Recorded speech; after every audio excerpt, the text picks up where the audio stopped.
Thank you, Mr. Chairman. Administrator Powers, thank you so much for joining us. Just for the record, I've been down in Central America, visited 4 countries, and I was very impressed with staff and what you're doing down there, and I'll come back. Hopefully, we'll get a second question or maybe even a third question. I can ask you some more questions. But I want to start with the U.S. Merchant Marine Fleet. My father, who was actually a Merchant Marine World War II, and spent his entire life as a Merchant Marine. So this is kind of close to my heart. The U.S. flag merchant fleet is critical to our nation's national security. I think it's important we make sure that the U.S. fleet remains healthy so they are ready when we call on in an emergency or in war times. USAID's cargo is not only critical to the community around the world, but also keeps the U.S. flagged fleet ready. My question, Administrator, is can you talk about the role the U.S. flag fleet plays in the USA delivery goods to Yemen? Well, first of all, the role that U.S. food plays and that those who transport that food is invaluable. In Yemen, in places like Somalia, we have a hybrid approach. We also use cash because we want markets to work. We want people to be able to access that means of livelihood as well. And I think cash has proven very cost effective. But the long trek that these men and women take on behalf of hungry people, particularly in sub-Saharan Africa and parts of the Middle East, is a critical component of what we do. Thank you to those that I. So we're not using flagships to go into Yemen, some of these other countries. We are. Maybe I'm misunderstanding the question, but okay. U.S. flagged vessels we are as a component because of the cargo preference requirements.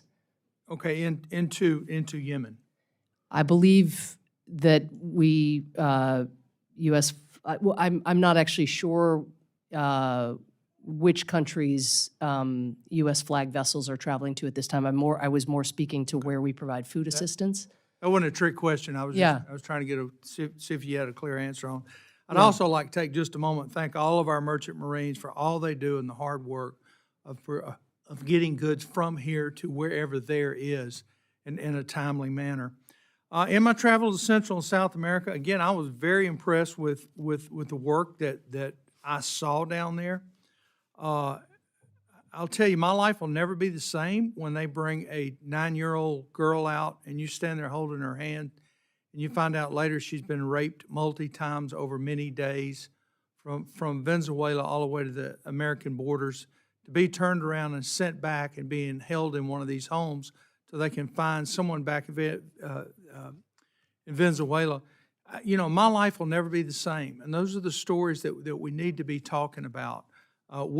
This administration is encouraging this flow of human trafficking that's coming through there.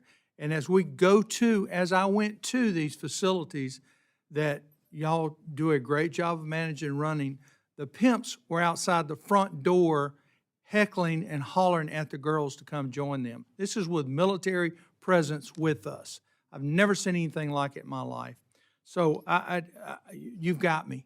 You've got me on that part. What can I do to help? These temporary facilities that are helping these children, I think there's a whole lot more that we can do in the way of transportation. I've spent time in Panama. I talked to the Panamanian government. They need help transporting these children and women, primarily. I think I saw one man in this entire group, transporting them back to Venezuela. They've got families that will take them back, but they can't get them back. So I would like for us to focus and maybe think more out of the box on how can we help these people get back to their countries. Because what most people don't realize is they walked away, especially the women. They have walked away from everything. They've sold their land. They have left their families for a better dream in America because they hear the borders are open. They turn around and they go back. Their families don't want them. They don't own any land. They have nothing to return to, and it's sad stories. And it's easy to say, oh, well, it was their choice. I get that. I think this administration needs to take some responsibility for that and find a way to help them get back in. With that said, I appreciate your ear, Mr. Chairman. I yield back.